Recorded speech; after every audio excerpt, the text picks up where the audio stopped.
Comer is re-upping his referral to the DOJ for criminal charges. Liar. Cuomo provided false statements to us, what appears to be a conscious, calculated effort to insulate himself from accountability. How many COVID people were returned? Like, how many did we kill? Don't you see how bad this is?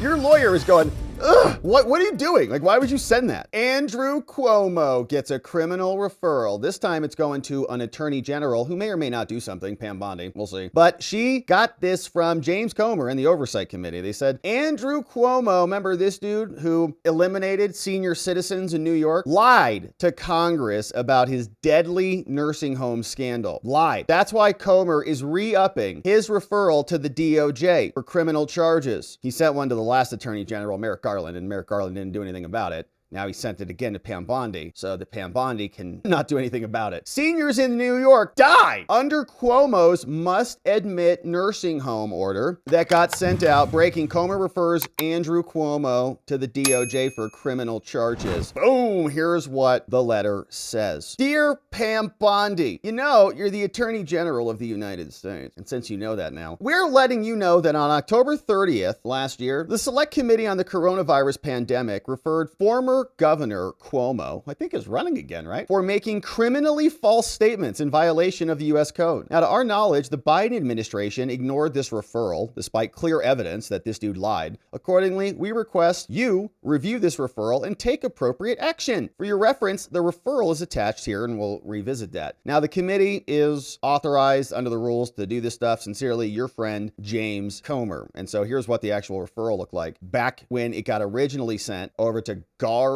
they said, hey, Merrick, Attorney General Garland, the Select Subcommittee is doing an investigation on COVID, and we've been investigating the New York State Department of Health. Now, in furtherance of this investigation, we've interviewed a bunch of people. And on June 11, 2024, we interviewed Cuomo in a transcribed interview, and he brought his lawyer there. Now, during that interview, we believe that Cuomo made false statements about his involvement in and knowledge of the July 6th report. And so accordingly, we attach a detailed referral of the criminal charges against Cuomo in violation of U.S. law. As explained in the attached referral, Cuomo made multiple criminally false statements, including that he was neither involved in the drafting nor the review of the report. Documents, though, establish that that statement is false. Cuomo also testified that he did not have any discussions about the July 6th report being peer-reviewed. Documents show that is false. And Cuomo testified that he did not know whether the July 6th report was reviewed by persons outside the New York State Department of Health. Documents again say, liar. Cuomo provided false statements to us, what appears to be a conscious, calculated effort to insulate himself from accountability. The Department of Justice should consider his allegedly wrongful conduct before that when evaluating whether to charge him with false statements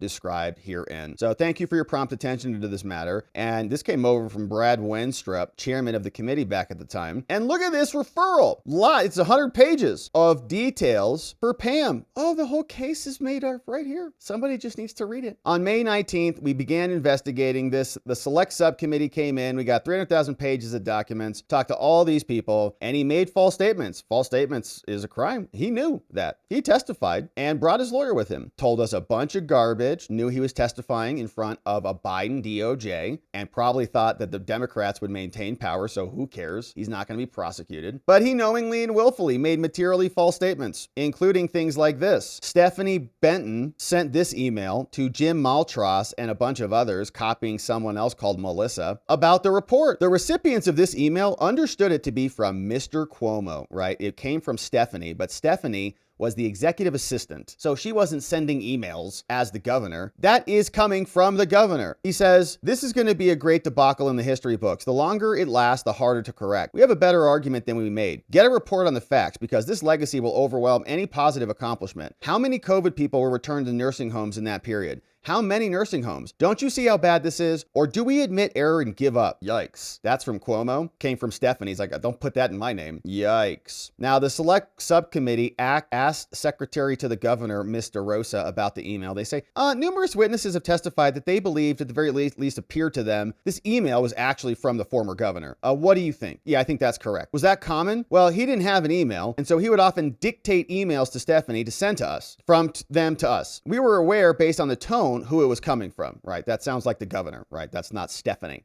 who's sending that email. Don't you see how bad this is? To all of the other people? Like, damn, Stephanie's nuts. But it's not. It's Cuomo. When the subcommittee counsel asked a key advisor to Cuomo about this, he responded, was Miss Benton involved in the report? Stephanie, well, she was involved in submitting back comments from the governor at times in establishing meetings. We took this email as not coming from Benton, okay? That was a message from the governor. Select subcommittee went more. Have you ever known Miss Benton to write emails on behalf of Cuomo? Yeah. Do you believe this email was written on behalf of Cuomo? Yeah, appears that way. In what situations would Stephanie write those emails? Well, to the best of my recollection, the governor himself didn't have email. So when there was a message he wanted to communicate to other staffers, sometimes Stephanie or another person who kind of worked directly with him would send it out on his behalf. Governor didn't have an official email account? If he did, I never received an email from him. Not that I'm aware. Yeah, because he doesn't want it tied to him. He's like, I didn't send that. Stephanie sent that. What a weird message to send, right? Why would you put that in writing anyways if you're the governor? Like, the dude's nuts. How many COVID people were returned? Like, how many did we kill? Don't you see how bad this is? Like, you would, like, why your lawyer is going, ugh, what are you doing? Like, why would you send that? Ridiculous. Totally nuts. So now he edited and drafted the report on multiple occasions. Were you involved in drafting this report, Andrew? No. Yeah, you did. Dr. Maltros also told us that you did review a draft of this report prior to its release. Is that true? I did not. Maybe it was in the inbox, but I did not look at it. Okay. Yeah, you killed a bunch of seniors. Who worked on editing the report? I did, said someone. Beth Garvey. Cuomo did. Kennedy, the governor's then assistant, also testified. I don't know if he was, remember he had the scandal where he was like kind of groping women and stuff. He resigned over that. So I don't know if that has anything to do with this, if there's changes of the guard, or if that was kind of in parallel with the COVID sitch. But the impeachment report supports Dr. Maltros and Kennedy saying, yeah, this dude did it. Here, hi, governor's edits are attached for your review. It's an email. There you go, doofus. The smaller text in the beginning is from your original document. He, the governor, replaced your paragraph on page 3 beginning with, but like in all 50 states, there were COVID positive cases. The larger text is what he added. And then he lies about it right to everybody's face. Wow, scandalous. So hopefully he's charged with crimes. Pam Bondi, there's a whole case right here. In case Pam Bondi's wondering, here, there's a couple more hundred pages right here. Goes all the way. We've got documents, we've got reports, charts, notes, handwritten notes. Wow, are those the governor's edits? Looks like handwritten edits. Let's see what those were. Yeah, he's making edits to the whole report. Wow, scandalous. All right, so hopefully he gets charged immediately for lying to Congress. Look at all this. Pam. Wow, it's all done. All the work's done for you. All you got to do is hand this off to a prosecutor. If you want, call me, swear me in. I can do it, but just let me know. I'll come out to DC. We can get this going, or Southern District of New York, whatever you want to do. All right, so Cuomo is getting hit, and James Comer was talking about this. Comer has sent a criminal referral to Pam Bondi at DOJ, alleging a cover-up by Cuomo for his actions during the COVID pandemic, and he joins us now. And sir, it's good to have you back on the show. This all starts with the governor demanding more hospital space during COVID-19 and a directive to clarify expectations for nursing homes receiving sick patients back from hospitals. Then as COVID began to spread like wildfire through these nursing homes, because again, it really impacted the old people, Cuomo's staff begins to panic. And on July 6, 2020, they're bailed out. With a very convenient report, the State Department of Health under Cuomo blames nursing home workers for the spread rather than these sick patients being shoved back in. Let's start right there and talk about what you have found. Well, we led the investigation last Congress that proved that Governor Cuomo covered up all of his mistakes. He misreported data. And remember, if you go back to COVID, he was the face of COVID. He wrote a book about how to successfully navigate COVID. And sometimes the cover-up is worse than the crime in politics. And I don't think Governor Cuomo intentionally did anything to lose lives. But when he found out people were dying because of his poor decisions, he covered it up.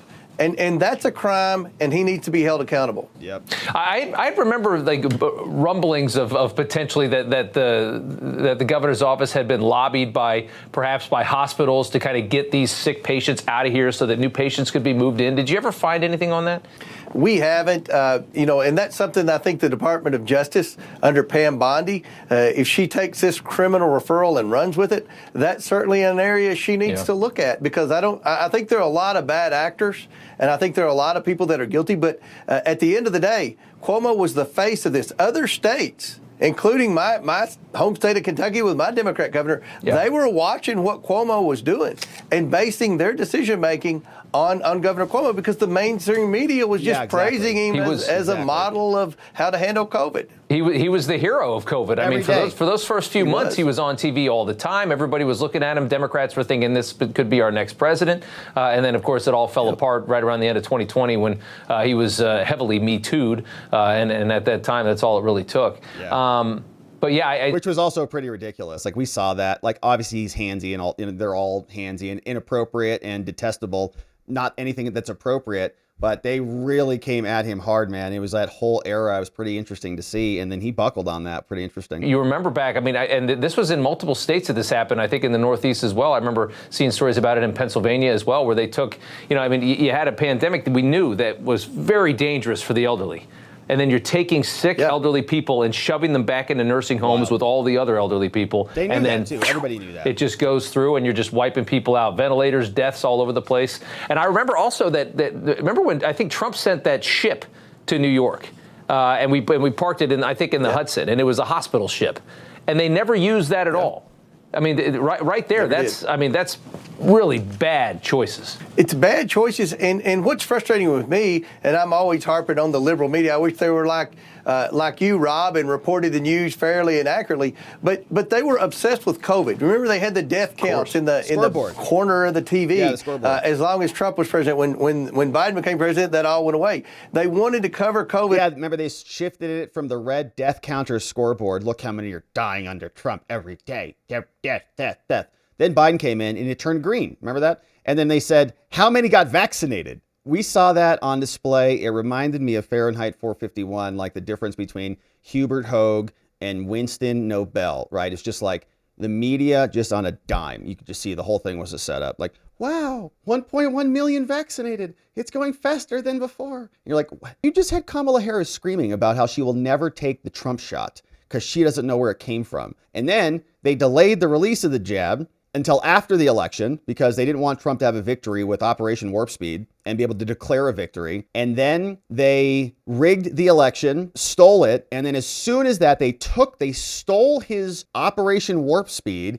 Joe Biden went in there, Kamala Harris, no problem. Everybody get your jabs. And then the whole country shifted into a medical tyranny overnight. Remember that? We lived through that. Man, what a wild time that was, with Joe Biden at the helm and the Democrats saying, you're going to be responsible for winters of misery and death if you don't take this pharmaceutical into your body right now. And you're fired. They were sick. But every minute. But now that the truth's coming out, that the COVID did come from the lab in Wuhan, that the government did know about the cover-up, that China did destroy evidence, that Dr. Fauci denies ever saying that masks were necessary, and that Governor Cuomo lied on his data and statistics, and when he knew that he had made mistakes, he never did admit to it, and they continue to operate that. Yeah. No one has been held accountable to this date because of COVID. I hope that this criminal referral gets the ball rolling, and I hope we don't stop with Governor Cuomo. Yeah, there are some vile actors during that pandemic. I mean, look at Fauci. He's made a tremendous amount of money. The reports this week that he's made so much money. And he got pardoned for 14 years or whatever it was. We have so many indictments that we need to get filed. It's shocking.